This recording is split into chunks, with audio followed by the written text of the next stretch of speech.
Welcome to Lesson 5. In the previous lessons, we learned simple addition in the ones place column, like 1 plus 3 and 5 plus 4. Do you remember the steps to add numbers? First, find the place column for the number you want to add. Then, move the correct number of beads towards the bar. Repeat for all the numbers. Finally, count the beads touching the bar. In this lesson, we'll focus on subtracting numbers in the ones place column. There won't be any complex operations like borrowing the upper bead 5. And remember to use the correct fingers for each operation. Now, grab your abacus and set it to the reset position. Let's get started.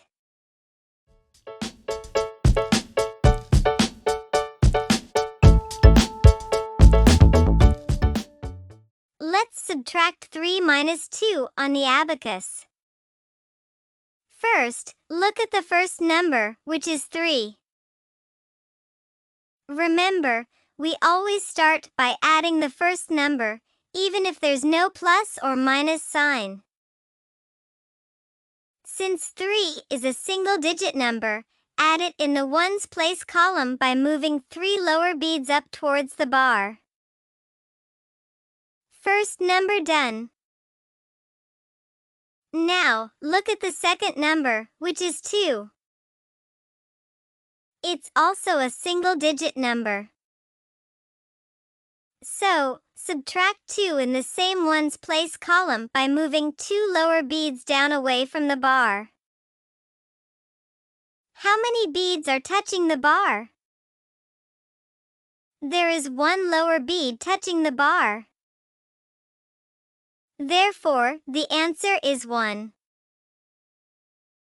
So, 3 minus 2 is equal to 1.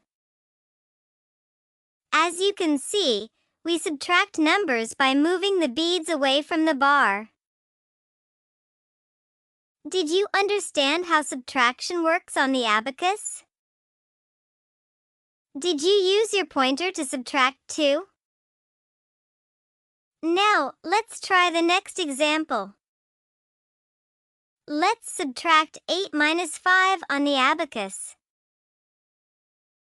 First, look at the first number, which is 8. Since it's a single-digit number, we'll add it by moving both the upper bead and 3 lower beads towards the bar. First number done. Now, look at the second number, which is 5. It's also a single-digit number.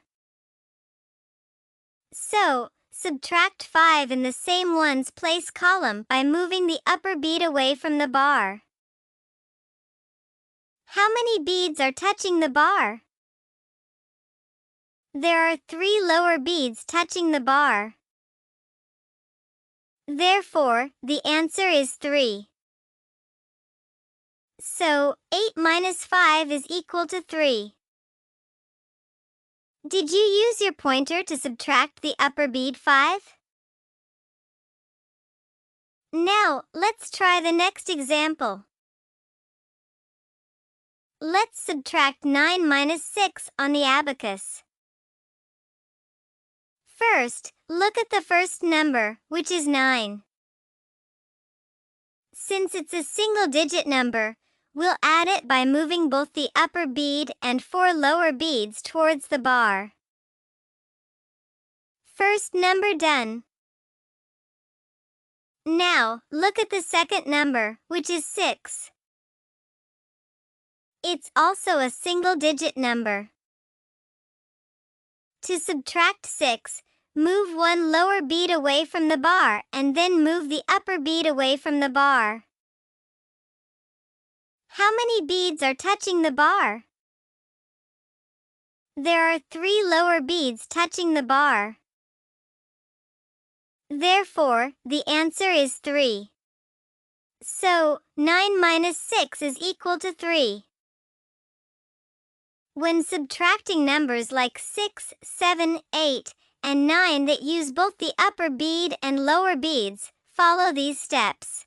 First, subtract the lower beads, then subtract the upper bead with your pointer.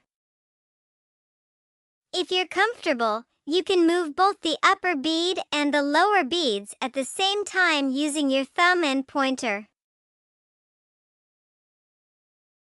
Good job!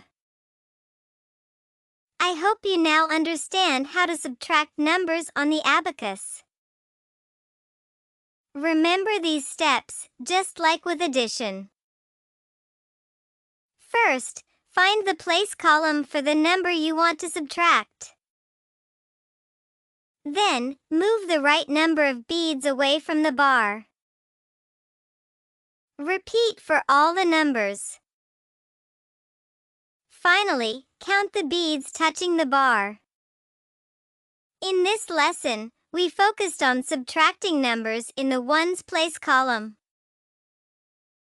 Now that we know how to add and subtract numbers on the abacus in the ones place, we will dive into multi-digit addition and subtraction in the next lesson. Don't worry. These are still simple and won't involve borrowing or carrying over. Once we get comfortable with adding and subtracting numbers in different place values, we'll learn to use the upper bead, 5, with the 5 complement, known as the friend approach. I hope you found this lesson helpful. Please continue to watch the practice video to review simple subtraction on the abacus. Keep practicing, and you'll master it in no time. Bye.